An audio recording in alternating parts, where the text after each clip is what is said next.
Del tema de exposición a la altura y sus efectos sobre la circulación pulmonar en varios segmentos. En primer lugar, el laboratorio que algunos de ustedes conocieron, la mayoría no conocieron.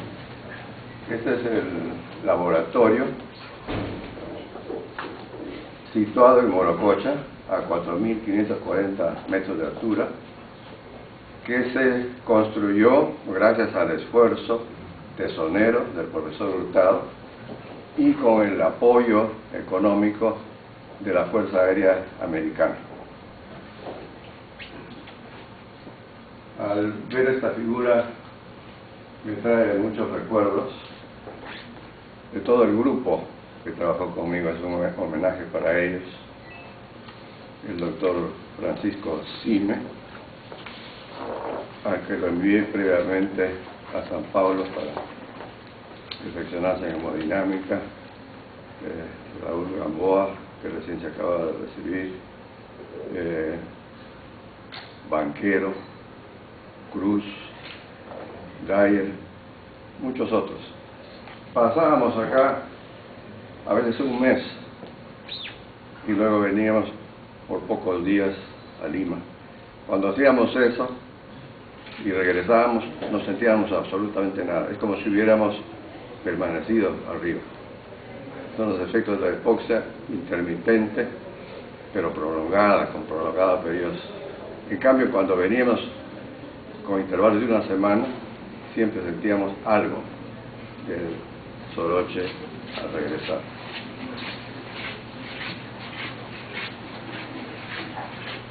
También me trae algunos recuerdos cuando Bob Grover vino a Lima. Él había estado trabajando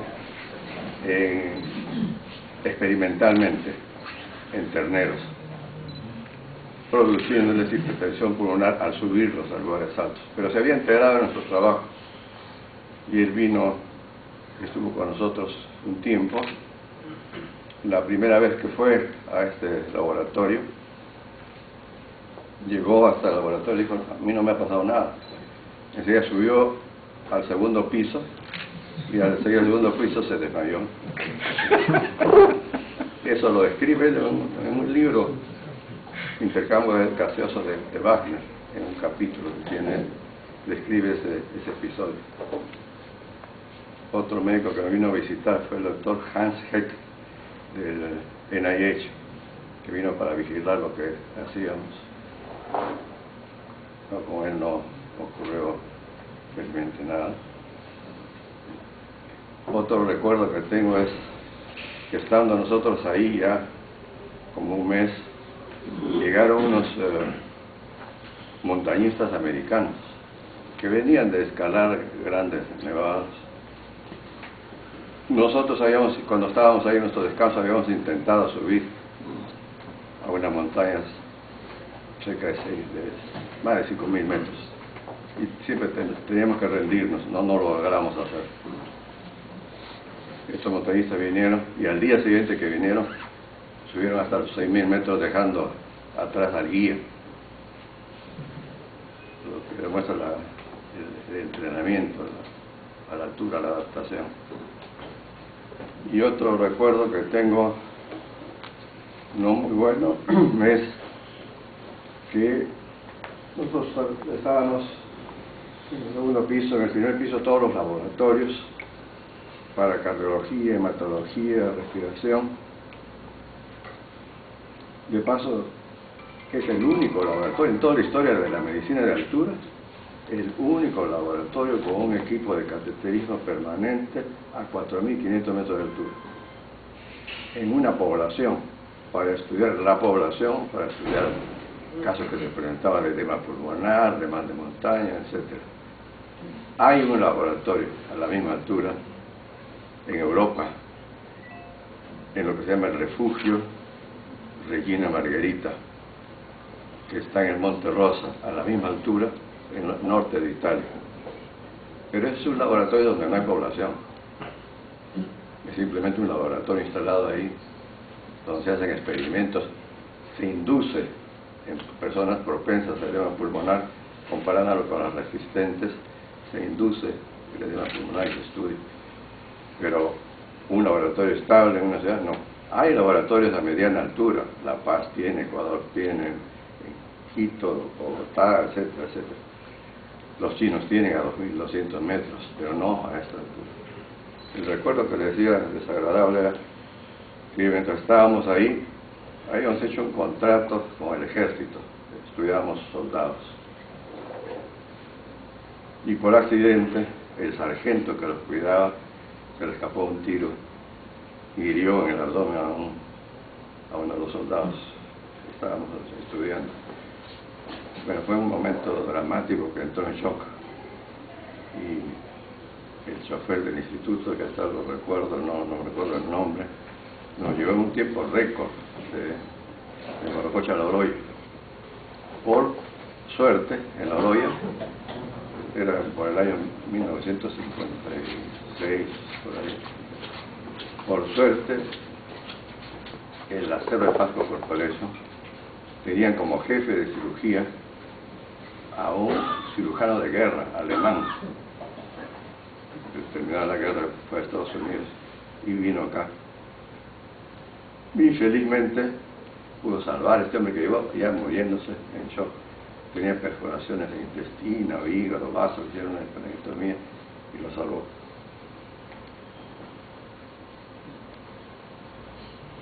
Esta gráfica del doctor Hurtado, que es siempre mencionada por la doctora Cintia Abel en sus charlas, en sus artículos, es muy interesante y es lo primero que hay que saber. Es la cascada de transporte de oxígeno y lo que están viendo acá es el gradiente de PO2 arterial en mililitros de mercurio en diferentes segmentos: traqueal, alveolar, sangre arterial, sangre capilar y a nivel tisular. Esta es la curva en Lima y esta es la curva en Morococha. Ustedes ven cómo en Lima, para llegar a este nivel, las pendientes de cada segmento son pronunciadas. El proceso de la adaptación en la altura, estas pendientes son poco pronunciadas para llegar casi al final a unos 40 milímetros de mercurio, para alcanzar la presión suficiente para transferir el oxígeno a las células y a los mitocondrios. No sé cuánto habrán avanzado los fisiólogos acá del instituto en esta parte, que es muy importante. Aquí hay un concepto interesante. Cuando hablamos de PO2 en el aire alveolar, en este nivel bajo en comparación con acá, hablamos de hipoxia alveolar. Cuando hablamos de esta parte, aquí tenemos 97 en Lima, y acá tenemos 50, 80 de saturación arterial, hablamos de hipoxemia. Esto es una cosa interesante saber, no es sinónimo hipoxia alveolar que hipoxemia. Naturalmente, cuando hay hipoxia alveolar va a haber hipoxemia, pero no siempre cuando hay hipoxemia va a haber hipoxia alveolar. Sobre eso podemos conversar. Yo pienso hacer unas pausas para cambiar ideas, pero sobre esto el doctor Reeves hizo un experimento interesante.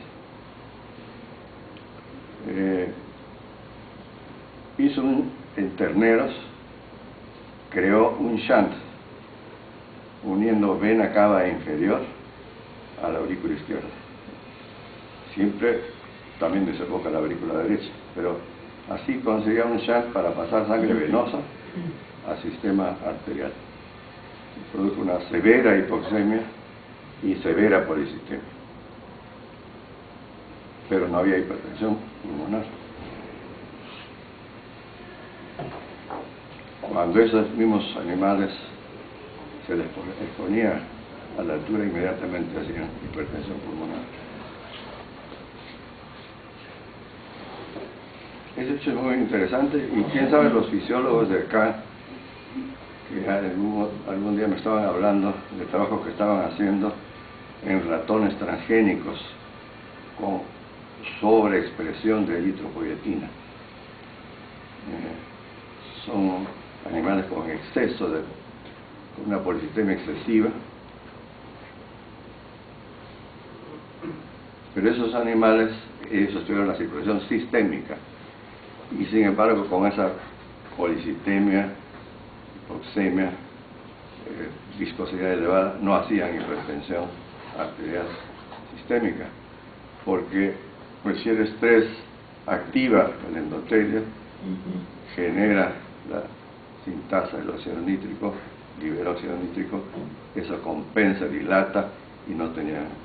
Lo que estuve pensando cuando me conversaron esto es, si a estos animales ustedes les pudieran estudiar la presión pulmonar, con seguridad no van a encontrar hipertensión pulmonar. En esos animales se acostumbra a hacer esos experimentos. La doctora Marlene Rabinovich, son tradicionales sus estudios de ratones que los ponen en un ambiente hipóxico, y en el curso de semanas, que viene a ser paredes cronicidad, desarrollan hipertensión pulmonar, hipertrofia ventricular derecha, a veces simulan un mal de montaña crónico, insuficiencia cardíaca, y mueren. Cuando los sacan de la hipoxia, todos vuelven a la normalidad. Pero en estos ratones probablemente no van a encontrar hipertensión pulmonar, salvo que después los ponga en ambiente hipóxico.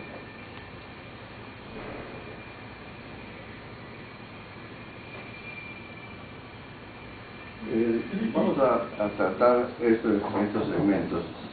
La exposición crónica en el habitante normal, en el mal de montaña.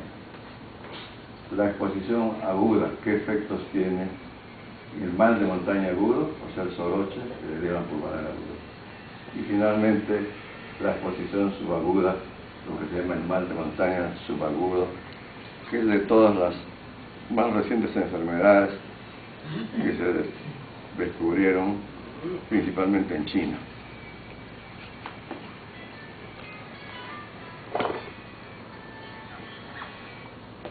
Aquí, para comenzar, los parámetros en Lima, a esta altura, Morococha, presión barométrica, y las personas que están viviendo allá, o el que va también para allá. Uno de los primeros efectos es hiperventilar. Hiperventila es un mecanismo como para captar oxígeno en un ambiente deficiente en oxígeno. Y por eso, mientras que acá en Lima el PCO2 arterial es 40, allá 29 es lo que nosotros encontramos, porque están hiperventilando. Ni se dan cuenta, pero ustedes suben también, van a hiperventilar. El otro mecanismo es incrementar la hemoglobina. Aquí en Lima 15, allá en Morococha 20 gramos, hematocrito 45, en Morococha 70. Otro mecanismo para aumentar la capacidad de transporte de oxígeno de la hemoglobina. Pero a pesar de los dos mecanismos, el respiratorio, el ventilatorio y el hematológico, el hombre de la altura está siempre hipóxico. El PO2 en Lima, arterial es 90, allá 50. La saturación arterial acá 97, allá 80. Estas cifras, es otra cosa que podemos discutir, son concordantes con la que en esa época nosotros usábamos cateterismo.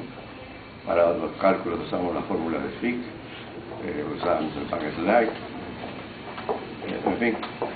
Estas cifras concuerdan concuerdan con las que obtenía el doctor Alberto Hurtado, el doctor Tulio Velázquez, que estaban en la división de respiración. Concuerdan las que Choclo Monge estuvo con Lozano cuando estudió el aspecto renal, el nombre de altura. Y como van a ver ustedes después, sorprende que ahora, en un artículo muy reciente del grupo francés Pensar el Espacio, con participantes de cada instituto, encuentran cifras que llaman la atención, y eso es un asunto que tenemos que discutir porque es probable que se refiera a la metodología actual.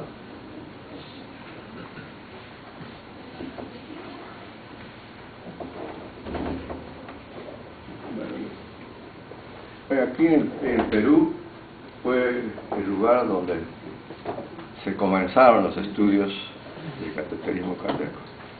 El doctor Rota fue el primero que hizo con Alberto Canepa, que era el hemodinamista, un estudio, pero en 4 casos y uno de mal de montaña, y la hipótesis o la explicación que dieron ya no corresponde a lo que sabemos ahora. Nosotros estudiamos acá 38 sujetos normales con cateterismo, eran soldados del ejército, y estudiamos 32 niños, en total 70 casos con cateterismo cardíaco.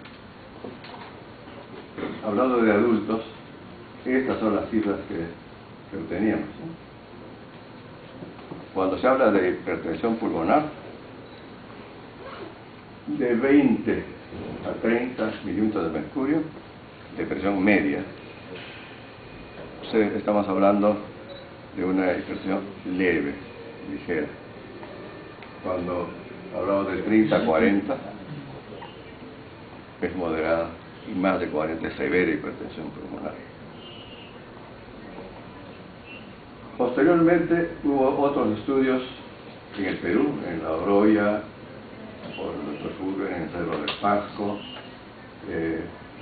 Hay estudios en China, en 3 lugares, hechos en el lugar, como laboratorio, en el lugar de examen. No hemos considerado acá muchos otros estudios en China y en Kirguistán, en Rusia, porque si bien los sujetos son de altura, de 4.000 metros, digamos, lo llevan para estudiar en un laboratorio que está abajo después de una semana o 10 días, cuando ya la parte respiratoria cambió completamente, ¿no? Ya la saturación cambió. En China lo llevan a Sinin, que está a 2.200, y en Kirguistán lo llevan a 700 metros, a Bishkek, que es la capital de Kirguistán. Y también se hicieron otros estudios en lugares por debajo de los 3.000 metros. Matemáticamente hay esta relación, que es una curva parabólica, de tal forma que por encima de los 3.500 metros hay hipertensión pulmonar, en general de grado leve. En nuestra serie, esa de 38 casos, un 10% superaba los 30 milímetros hasta los 40, y hubo un caso de 60 milímetros hasta el severo hipertensión pulmonar, soldado, sano. Todas estas ciudades, aquí está Sinin en China, sin hipertensión pulmonar. Acá hay 2 excepciones que son interesantes. Habitantes en Lhasa. Lhasa está a 3.600 metros, así como La Paz. Pero ahí no hay hipertensión pulmonar. Un grupo de americanos hizo un estudio ya hace más de 10 años y se sorprendieron que no tenía hipertensión pulmonar. También tenía mejores cifras de saturación arterial, tenía una capacidad ventilatoria, una capacidad para hacer esfuerzos grandes. Los tibetanos en realidad constituyen la población con el más antiguo ancestro de vida en la altura. Unos dicen 25.000 años, otros dicen 50.000 años y hasta 100.000 años. Nunca se mezclaron con ninguna otra raza.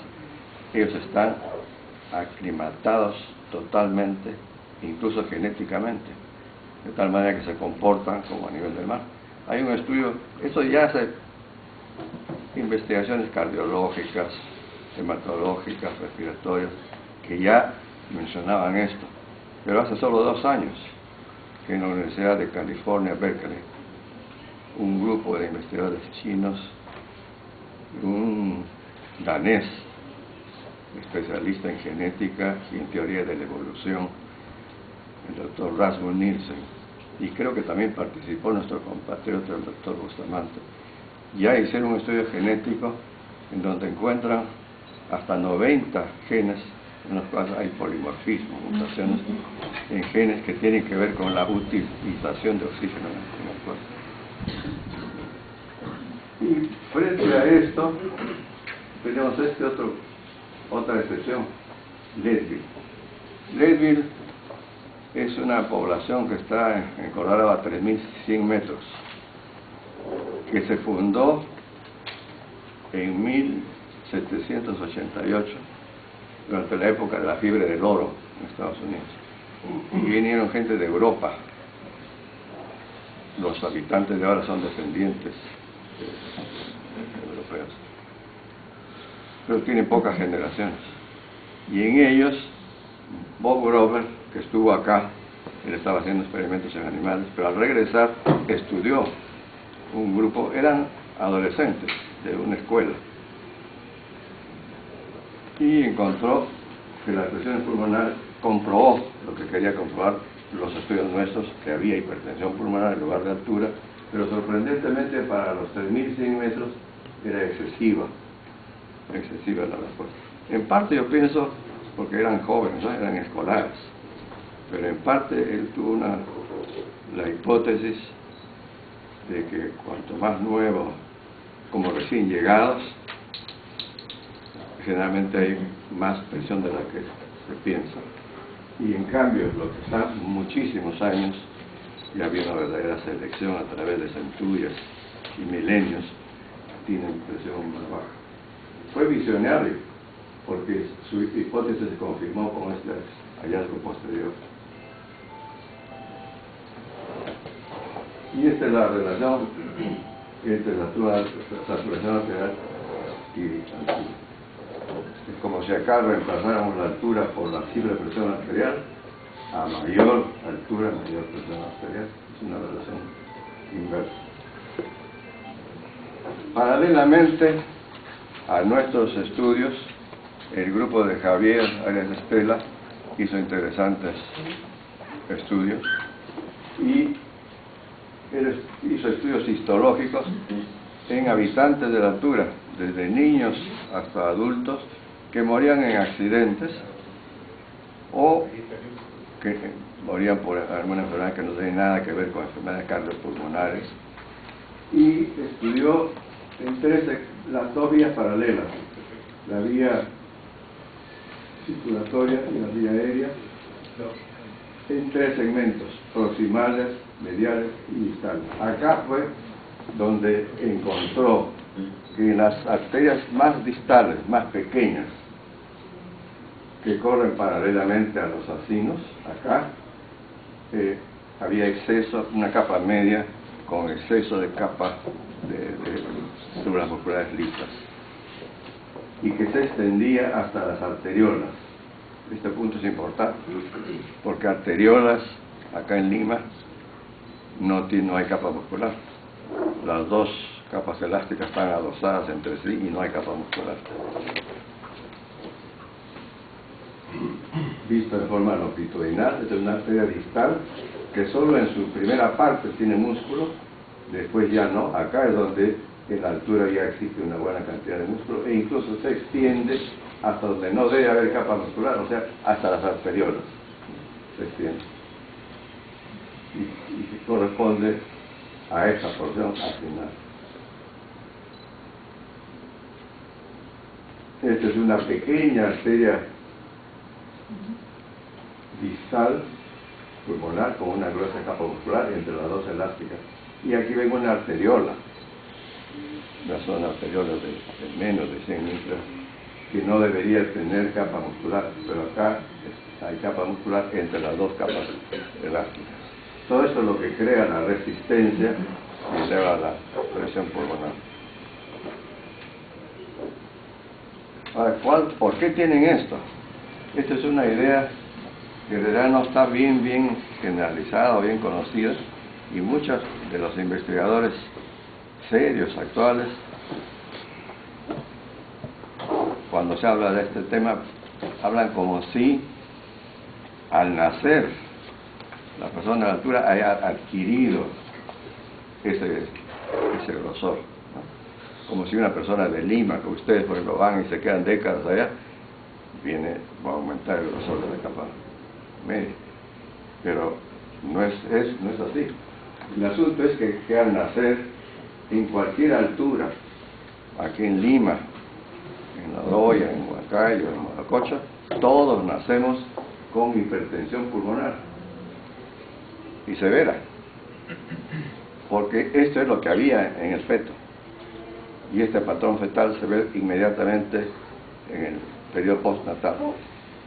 Severa hipertensión pulmonar. Aquí en estos punteados es lo que ocurre en Lima, y esto en la altura.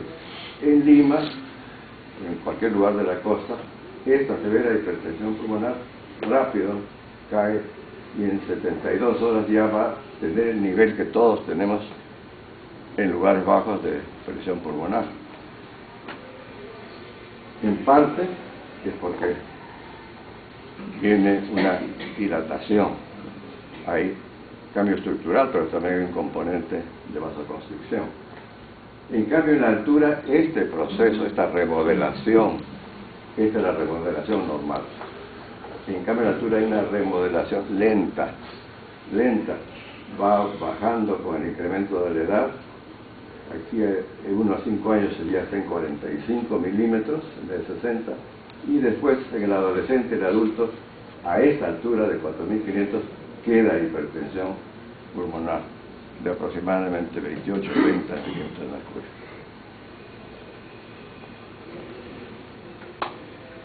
Y esto va paralelo con lo que ocurre en las pequeñas arterias pulmonares. Así como nacemos con severa hipertensión pulmonar, nacemos con arterias distales pulmonares con gruesa capa muscular y luz estrecha. Alta resistencia y hipertensión pulmonar. Así nacemos. Pero en la costa, así como baja la presión pulmonar, en meses se adelgaza la capa muscular, se amplía la luz y hace menos resistencia. Siempre el hecho fisiológico precede al anatómico.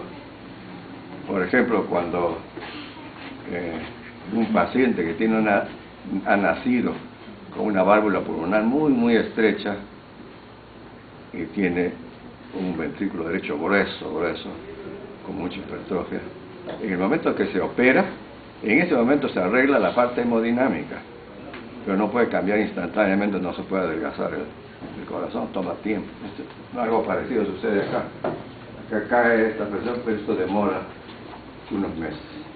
En cambio, en la altura ese proceso es lento, de tal manera que el proceso de remodelación lento, siempre la capa gruesa, esto va a persistir. Esa es la razón de esa presión pulmonar en la altura. En cambio, se confunde con esto. Si uno de ustedes, que está así, tiene su presión normal y tiene una capa muscular delgada, y un día por razones de trabajo viaja a la altura y se queda por décadas, una persona que va a los 20 años y se queda hasta los 60 años, ocurre, claro, la remodelación inversa. Esta capa muscular poco a poco va a ir engrosándose y la presión va a ir subiendo también. Ese es un proceso inverso.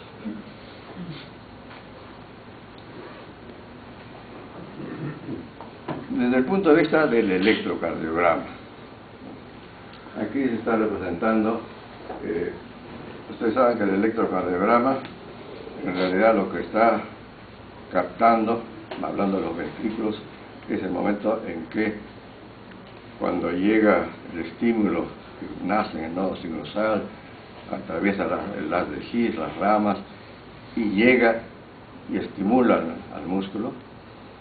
En ese momento hay una fuerza electromotriz que se propaga en un orden determinado por todo el corazón, y de eso se puede hacer una fuerza media. En realidad es una carga eléctrica con positiva adelante y negativa atrás, de un vector también. Se puede hacer un promedio, y nosotros acá en Lima, todos ustedes tienen, el ventrículo izquierdo está a la izquierda y atrás, el derecho está adelante y a la derecha, el tabique es así. La fuerza media apunta a la pared gruesa del ventrículo izquierdo, y esto es lo que nosotros tenemos en la edad adulta. Pero ¿cómo nacemos? Así como hemos visto que la presión pulmonar es alta en cualquier nivel, así como hemos visto que los vasos son gruesos en cualquier nivel, en el electrocardiograma esto está indicando que tanto en Lima nacemos así, con un electrocardiograma que nos está indicando hipertrofia del ventrículo derecho. Pero en la costa hay rápido un cambio, así como vimos en la capa muscular de las arterias. Si el vector está apuntando acá hacia el ventrículo derecho, esto va girando y a los pocos meses está apuntando acá y finalmente termina apuntando al ventrículo izquierdo para toda la vida. ¿Qué es lo que se ve acá? Como cambia a la izquierda, a todavía adelante, y después ya cada vez más a la izquierda y atrás. En cambio en la altura, este proceso es lento, siempre está orientado hacia adelante, a la derecha, y finalmente a la derecha de atrás. Esto concuerda con los estudios de los patólogos. ¿Qué es lo que encontró el grupo de Javier? Que en el recién nacido, este es el ventrículo derecho, este es el ventrículo izquierdo.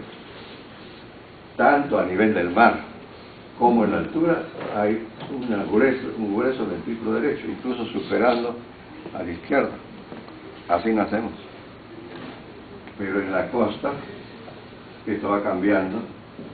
3 meses ya se adelgaza el ventrículo derecho, y aquí termina habiendo un predominio anatómico eléctrico del ventrículo izquierdo para toda la vida, acá en la costa. En cambio en la altura no, esta hipertrofia persiste, 8 años persiste. Los electrocardiogramas de los niños, allá usted lo ve, hipertrofia derecha, como si fuera una cardiopatía congénita, mientras que acá en Lima ya es neta el dominio del ventrículo izquierdo.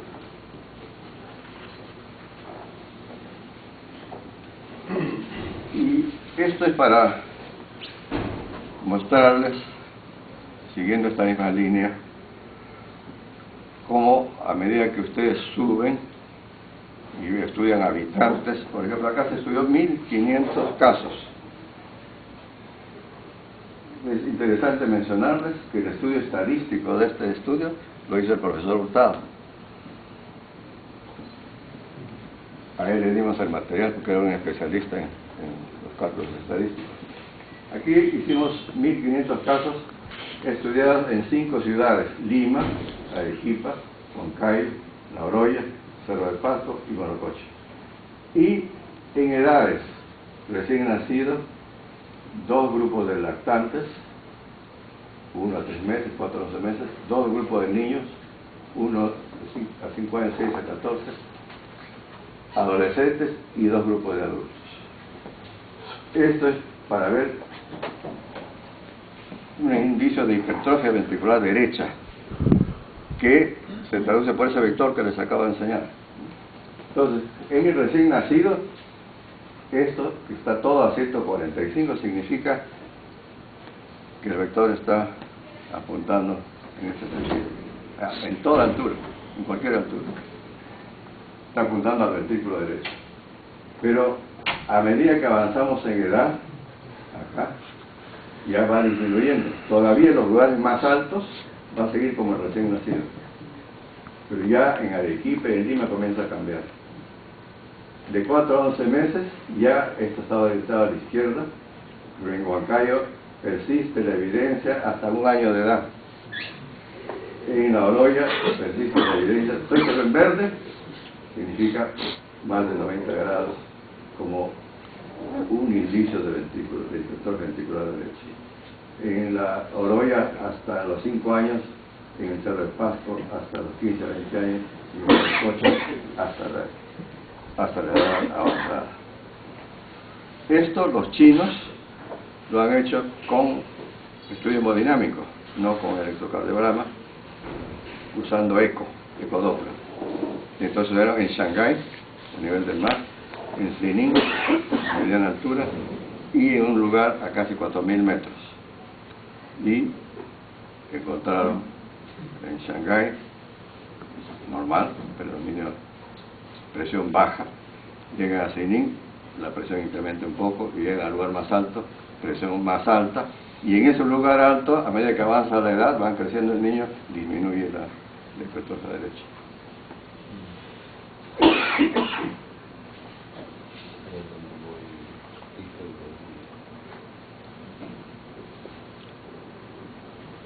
Ahora vamos a ver qué pasa con el sujeto de altura cuando hace ejercicio. Aquí hemos escogido, antes vieron ustedes una gráfica con muchas ciudades. Aquí hemos escogido simplemente Lima, Morococha, y en Colorado, Denver y Leadville. Este grupo de Leadville era un grupo de adultos, ya no de adolescentes. Y entonces, están viendo acá la presión, alrededor de 15 milímetros de mercurio, en Morococha, alrededor de 30. Y puntos intermedios en Denver, 1.500 metros, y en Leadville, 3.100 metros. Esta es la curva de la presión. Ahora, aquí en las ordenadas saturación arterial, en Lima, en Morococha, y estos puntos de menor saturación arterial en Leadville, en Denver y en Leadville. Ese es en reposo.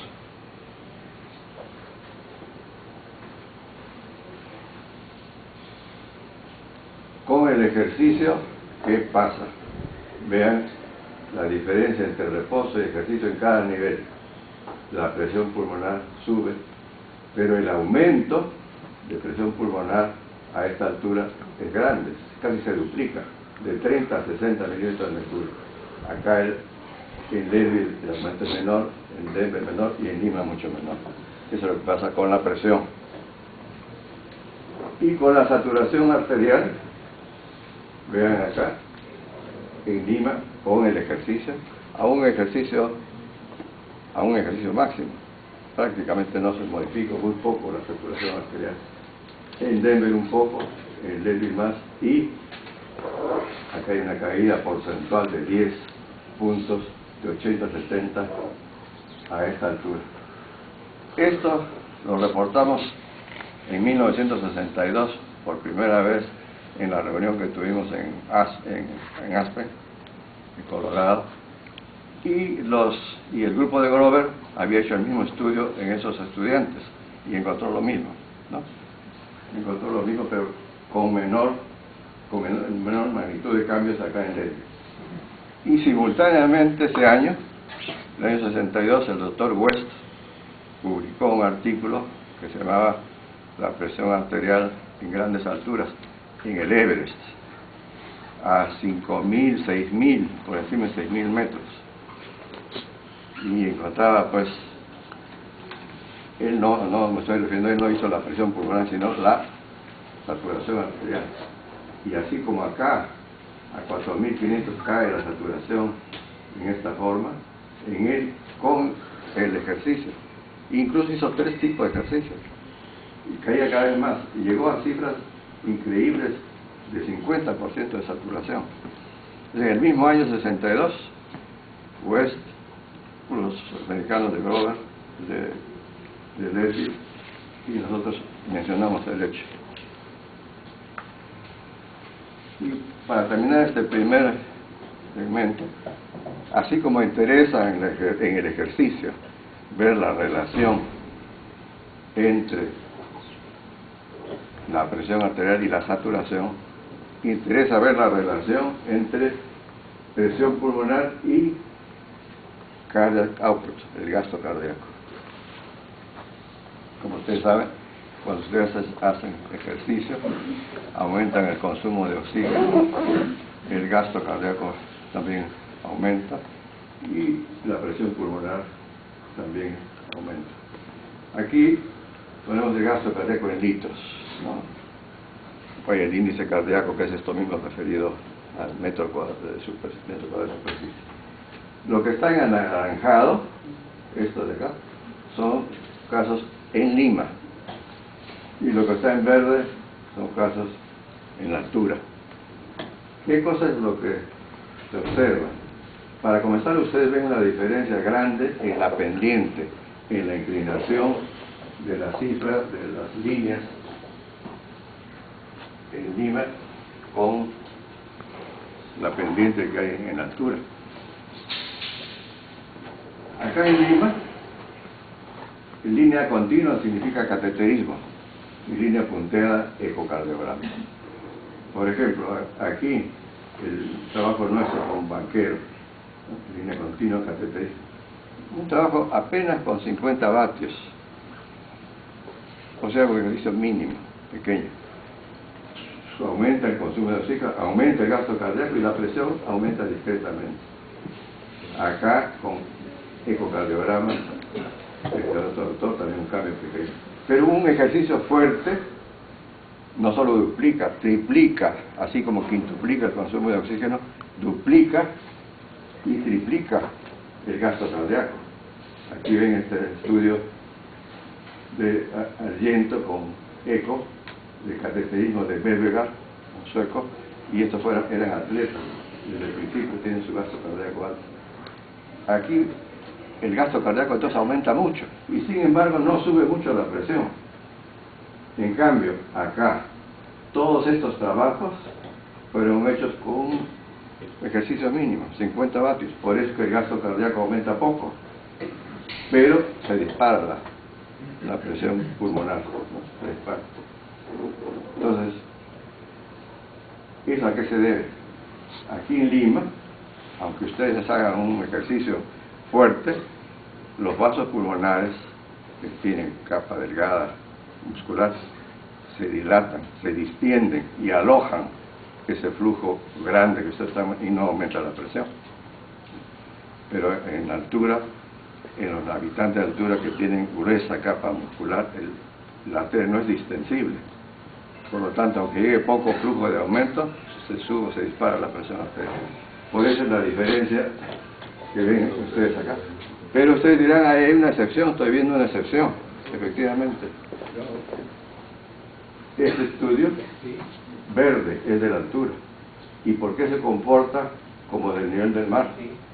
Porque este es el grupo que les mencioné, de las Groves, el americano, que fue a estudiar a los tibetanos. Y él señaló que el valor basal era similar al de la costa de aquí de Lima. No tenían hipertensión pulmonar en reposo. Eso es que en su artículo también hace una tabla donde muestra los resultados en ejercicio, pero no lo comentan. Nosotros con esos datos construimos esta curva. Y ven ustedes que acá se hizo un ejercicio máximo. Y ven que se comporta como si fuera del nivel del mar. Aumenta el gasto cardíaco, pero no sube mucho la presión. No se compara esta pendiente.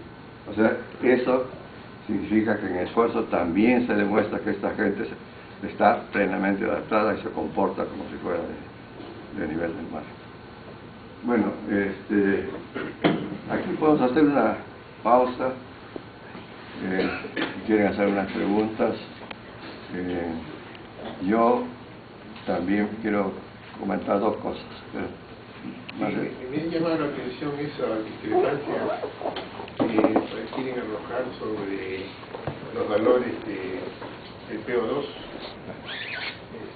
Es cierto, en la época del doctor Hurtado y Tulio se medía con la aguja Rayleigh, no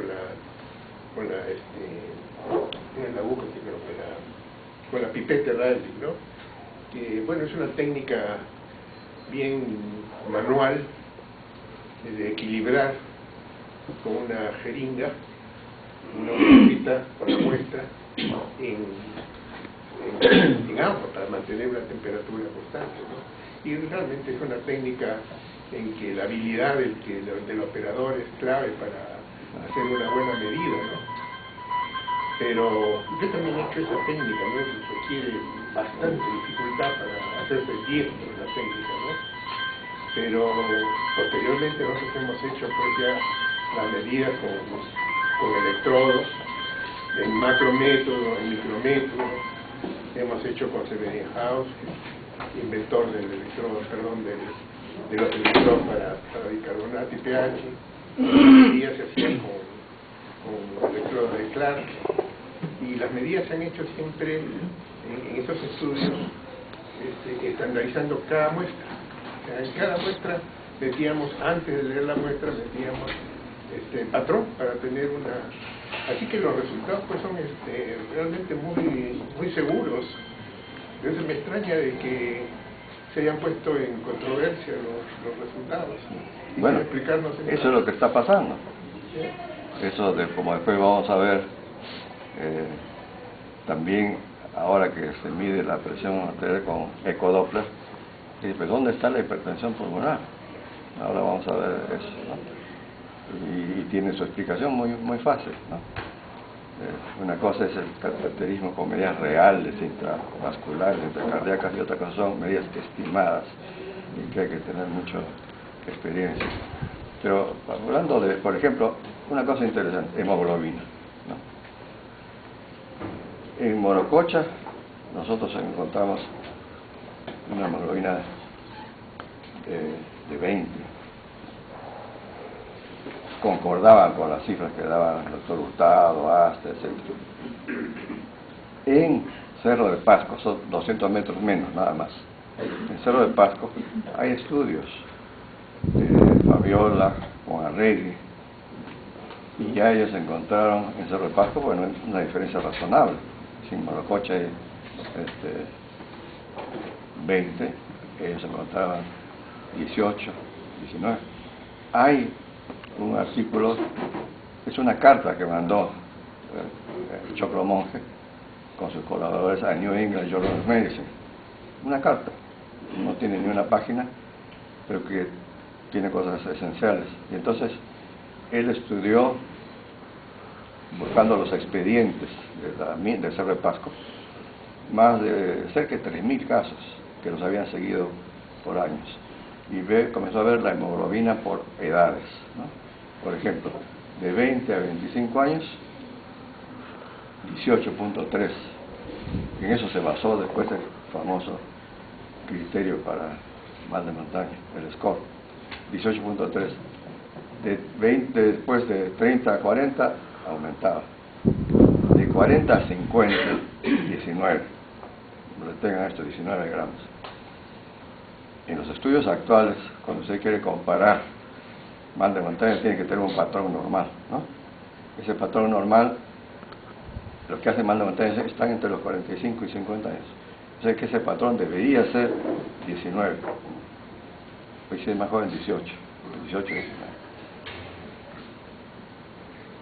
¿Qué pasa en un artículo que se acaba de publicar hace 2 años del grupo de Rechalet, en que un grupo de médicos de cada instituto también participó? ¿Cuánto señalan en el grupo de control de hemoglobina? Teníamos en la cabeza 80, en el Cerro de Pasco 83, 84, la hemoglobina. Teníamos en la cabeza 20, en el Cerro de Pasco 18, 19. En este trabajo 16.5 hemoglobina, que es la hemoglobina que hay en La Paz, ¿no? En La Paz es el 16 a 17, 16.5. No concuerda con nada. ¿Cómo se explica eso, no? Igual pasa con la saturación. Nosotros la saturación que encontramos fue de 80. En Cerro de Pasco, La Viola, La Reggae, encontramos 83, 84, también razonable.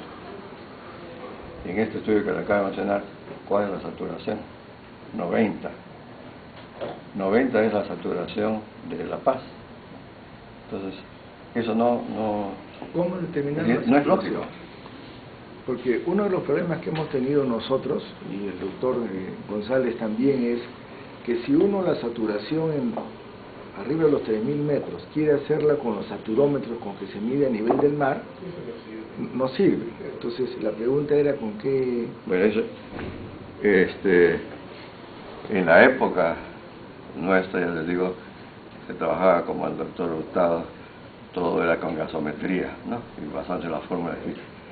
En este estudio del grupo de Richalet hacen un método en que apenas usan ni una gota de sangre del lóbulo de la oreja, que primero la calientan un poco con una sustancia, y de esa gota determinan la saturación arterial, el PO2, el PCO2, el pH, la hemoglobina. Eso es muy distinto. No sé. Ese es capilar. Claro. Entonces, pero llama la atención. Entonces no se puede decir, ¿no? No se puede decir que lo anterior está equivocado o que lo nuevo está equivocado, ¿no? Hay que indagar y es cuestión de método, ¿no? Y así como eso hay muchos otros ejemplos que podemos ver después. Sobre eso de la hipoxemia y hipoxia también hay otro ejemplo. Le puse el ejemplo de esos shunts experimentales en animales grandes. El probable caso de los ratones transgénicos, en que seguramente no hay, eso hay que buscar, la presión alta. Hay el caso de las cardiopatías congénitas, cianóticas, con shunt de derecha a izquierda, que van hacia la Eisenmenger, siendo originalmente ductos gruesos o comunicaciones interventriculares amplias. Esos casos tienen hipertensión pulmonar, pero no por hipoxia. Esos originalmente han sido ductos con gran por hiperflujo, gran shunt de izquierda a derecha, y han desarrollado eso, y llegan hasta cambios en las arterias que no son con los de la hipoxia, sino los de la hipertensión pulmonar primaria, la llamada hipertensión pulmonar primaria, completamente obstructivos, con lesiones plexiformes, con arteritis necrotizante, totalmente cerrado. Ahí no, la hipertensión no es por la gran policitemia, es independiente, las dos cosas, hipertensión por flujo. De manera que es importante recalcar eso, la diferencia entre hipoxemia e hipoxia. Naturalmente, toda hipoxemia que viene por hipoxia se puede hablar, la hipoxemia está determinando esto, pero es por la hipoxia. Bueno, vamos a pasar al otro tema, que es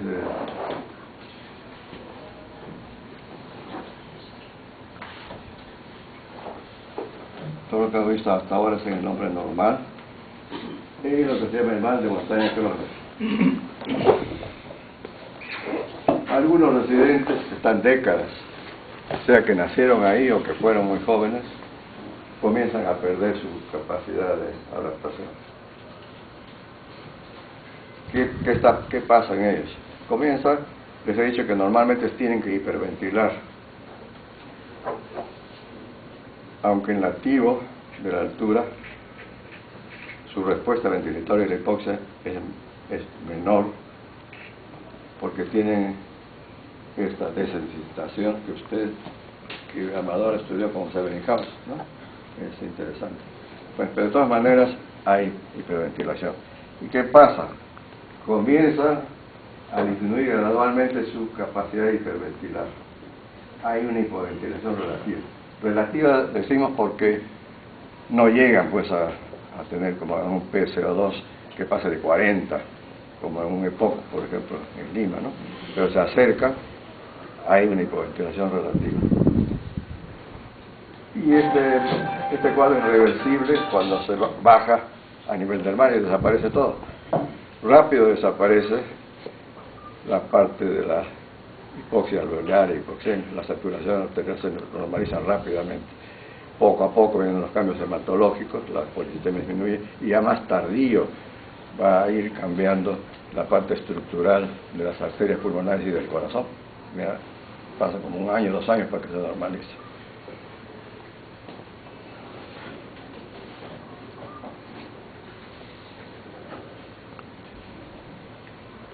El cuadro de mal de montaña crónico es un síndrome complejo con 4 componentes. Esto nació de esto, cuando en 1971 íbamos a ir a Londres a un simposio que se hacía en homenaje al doctor Hurtado. Y a Javier Arias se le ocurrió, porque había cierta desorientación, ¿qué es el mal de montaña crónico? Y a Javier Arias se le ocurrió ir donde el doctor Hurtado, fisiólogo respiratorio, y le dijo, para usted, ¿qué es el mal de montaña crónico? Y él dijo, eso es un síndrome de tendencia a la hipoventilación de origen central. Fue donde el doctor Merino era el jefe de hematología. Le dijo, ¿y usted, para usted, qué es el mal de montaña crónico? Bueno, es una policitemia. Una policitemia secundaria, porque no aumentan los blancos ni las plaquetas, sino simplemente no es como la policitemia vera, nada más. Y fue donde nosotros dijimos, bueno, para nosotros es una hipertensión pulmonar con corazón pulmonar. Pero después de eso yo me puse a revisar literatura antes de ir a Londres y me encontré que si yo iba a una revista de hematología que hablaba de policitemia, encontraba que hablaba de casos de severa policitemia, pero decía que ocurre, por ejemplo, en casos de un EPOC avanzado, en casos de un gran obeso, el famoso Pickwick síndrome, un gran obeso, de un gran cifoescoliótico. No hablaban de la altura. Si me iba a una revista respiratoria, lo mismo, hacían énfasis en su parte respiratoria, pero ocurre en las mismas situaciones. Hoy en día no se hablaba en esa época de apnea del sueño, también en esas situaciones, una apnea del sueño prolongada por años. Y me iba a cardiología, también decían, hay hipertensión pulmonar, hay cor pulmonar, pero todo el cuadro conjunto ocurre también en esas situaciones. Efectivamente, pues, lo que hay es una hipoventilación relativa, porque el PCO2 sube, normalmente estaba en 29, 24, sube hasta cerca que bordea los 40. Hay una hipercapnia relativa por eso. Hay un desequilibrio en la relación ventilación-perfusión, se amplía el gradiente del alveolo arterial de PO2, clínicamente se nota. Acá hay una policitemia secundaria, pero también hay una expansión del volumen total de sangre a nivel general y pulmonar, viscosidad aumentada, y aquí hay esta hipertensión pulmonar exagerada, hipertensión al corazón se hipertrofia y se dilata, puede ir en algunos casos a insuficiencia cardíaca. Aquí es un punto que quiero recalcar, porque una de las últimas publicaciones, esa que estamos entre comillas criticando, porque no es criticando sino diferencia de métodos, se dice, no es como han dicho el grupo nuestro, de que todos estos casos desarrollen insuficiencia cardíaca. Nunca dijimos eso. En los 10 casos que estudiamos, de 10, 2 tenían insuficiencia cardíaca. Entonces, y finalmente hay los síntomas de disfunción cerebral hipóxica, por la misma policitemia, por la lentitud, por la hipoxia, el flujo retardado, etcétera, lo que hay cefalea, disturbios del sueño y otros síntomas.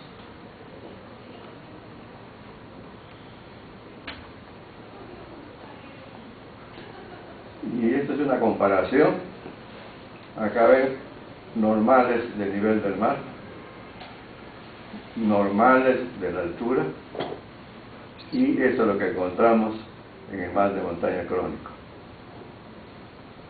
En primer lugar, acá PCO2 40, normales de la altura hiperventilando, y aquí relativa hipoventilación se acerca a los 40.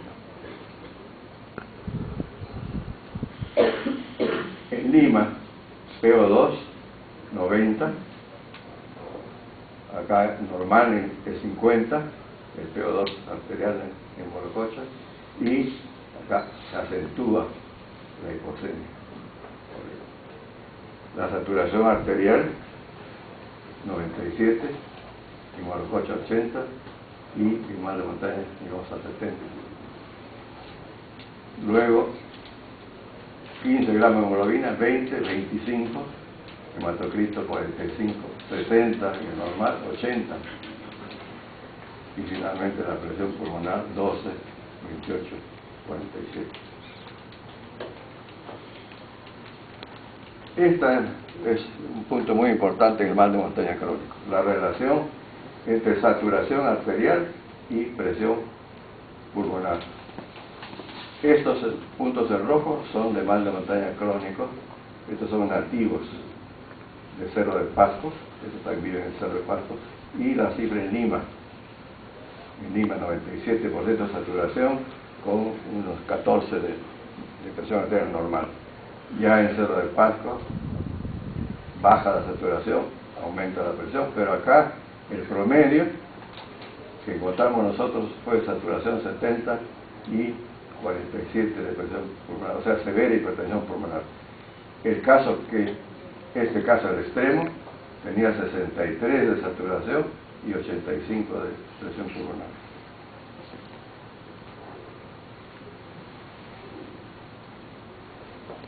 Y aquí viene este punto importante, hablamos de comparación de métodos.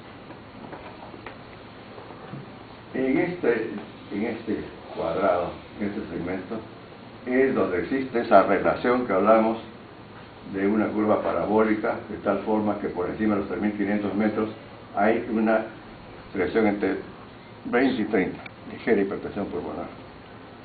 Son los puntos que están en rojo y rellenos, de cateterismo Calderón.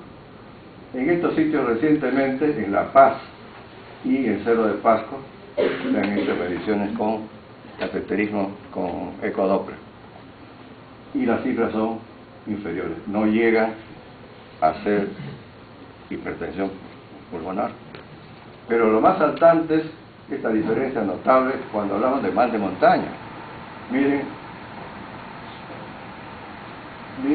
estos casos, todos los casos de mal de montaña por cateterismo, excepto este, que era un caso de La Paz, que apenas llegaba a 21 gramos de hemoglobina, como un caso incipiente, pero todos sobrepasan largamente esta relación. Hay severa, moderada a severa hipertensión pulmonar. ¿Y qué pasa? Estos rombos no rellenos con los mal de montaña, estudiados en los mismos sitios, y vean ustedes que recién ahí hablan de ligera hipertensión arterial para el mal de montaña, ligera hipertensión arterial. Entonces de ahí viene, sin pensar en la diferencia de métodos, las críticas, no puede ser. Lo curioso es, aquí hay un caso de Enrique Vargas, conocido estudioso de medicina de altura desde La Paz, y Spielberg. Ellos encuentran esto en mal de montaña, ligera hipertensión pulmonar. Y en mal de montaña, y sus normales no tienen hipertensión pulmonar. Pero ¿qué pasa? Ellos mismos muestran en otro cuadro el electrocardiograma con una tabla. Y esa tabla muestra que el 70% de los casos que no tenían hipertensión pulmonar tienen moderada a severa hipertrofia, ¿no? Ay, ¿de dónde salió la hipertrofia si no hay hipertensión pulmonar? Bueno, entonces, esto es pues, y esto no es una observación nuestra, pero que coincide con estudios recientes a nivel internacional.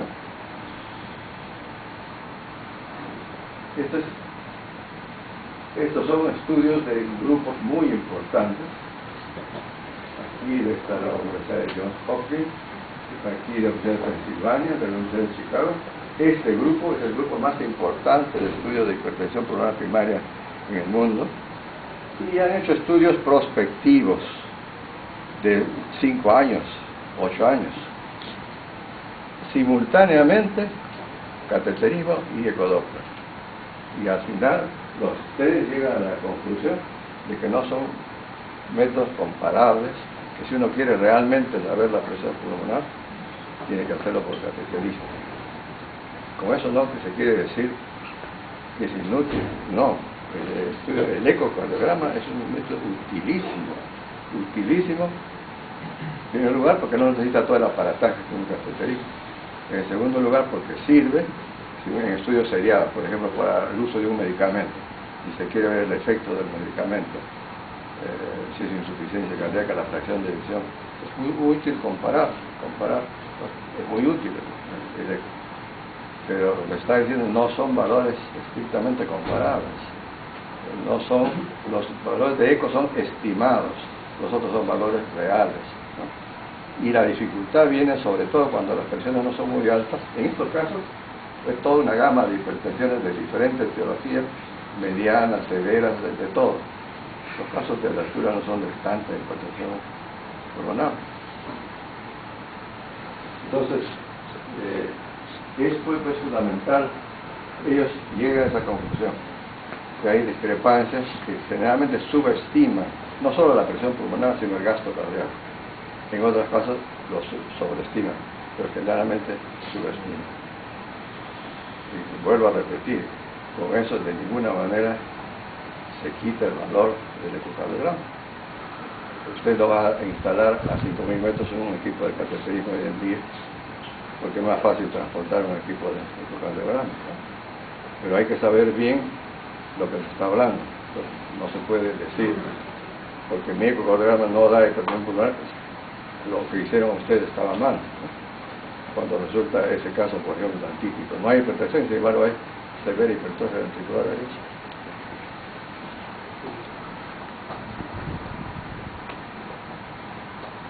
Este estudio fue de Francisco Sime, por esa época también, el sueño, en normal y mal de montaña. Miren ustedes,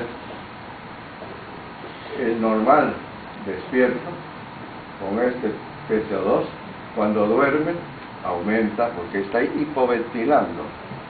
Como en Lima también uno duerme y hipoventila discretamente y no va a pasar nada porque estamos en la parte plana de la curva de disociación de hemoglobina. Aumenta el PCO2. La parte de hipoxemia, el PO2 que ya está bajo, en Maracochas, baja más, la saturación arterial está en 80, baja a 70 y la presión arterial sube de 30 a 41. Y en el mal de montaña, el PCO2, que es mayor de acá porque está hipoventilando, cuando duerme aumenta más todavía. El PO2 ya tenía una cifra baja en el reposo, durmiendo baja mucho más el PO2 y la saturación igual. Yo tenía aquí una saturación de 73, baja hasta 64 y la presión pulmonar aumenta. Esa es una observación también muy interesante.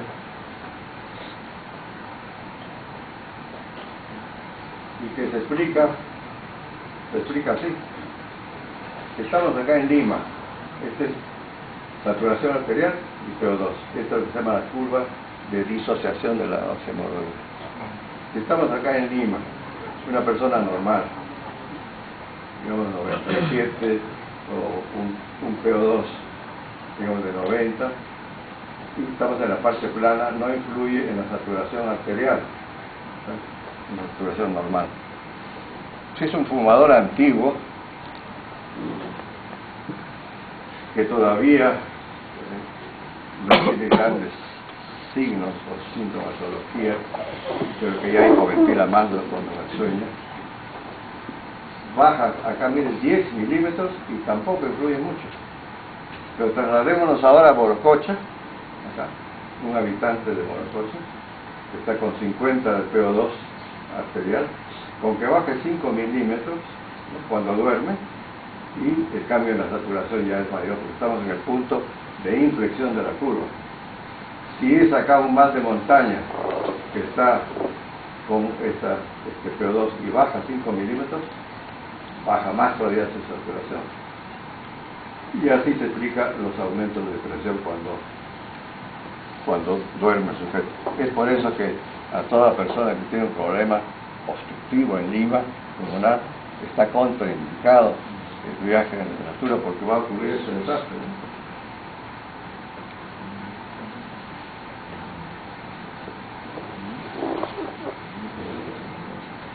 Esto es el electrocardiograma en altura, con un vector que está apuntando a la derecha, ¿verdad? La típica P pulmonar, la típica orientación hacia arriba, S1, S2, S3. No hay complejos positivos en las precordiales izquierdas, hay 3 negativas acá. Cuando viene a Lima después de medio año, encuentran ustedes que cambia la situación. Entonces van normalizando el electrocardiograma, ya no hay P pulmonar, ya no hay S1, S2, S3, ya las P ya son normales, ya que hay complejos positivos.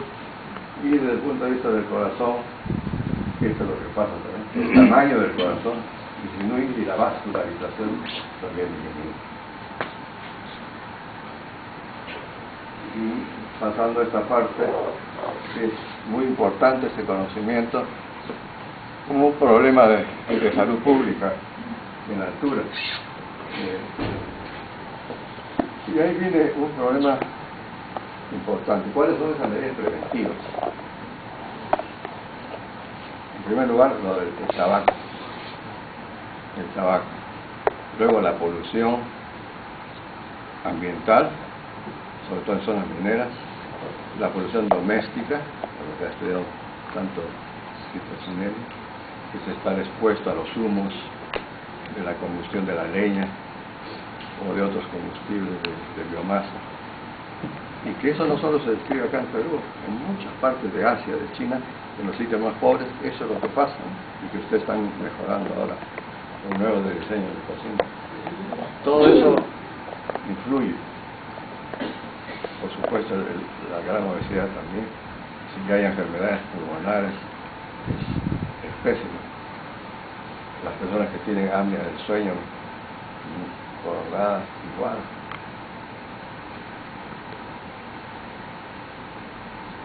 Yo he visto casos en el Cusco, de Cusco, que allá desarrollaron un EPOC severo y que vinieron acá terriblemente mal, con cifras bajísimas de saturación arterial. Acá mejora, esos casos mejoran, pero sigue el problema avanzado del EPOC y sigue la enfermedad pueden durar meses, pueden durar años al final, hasta que están completamente incapacitados.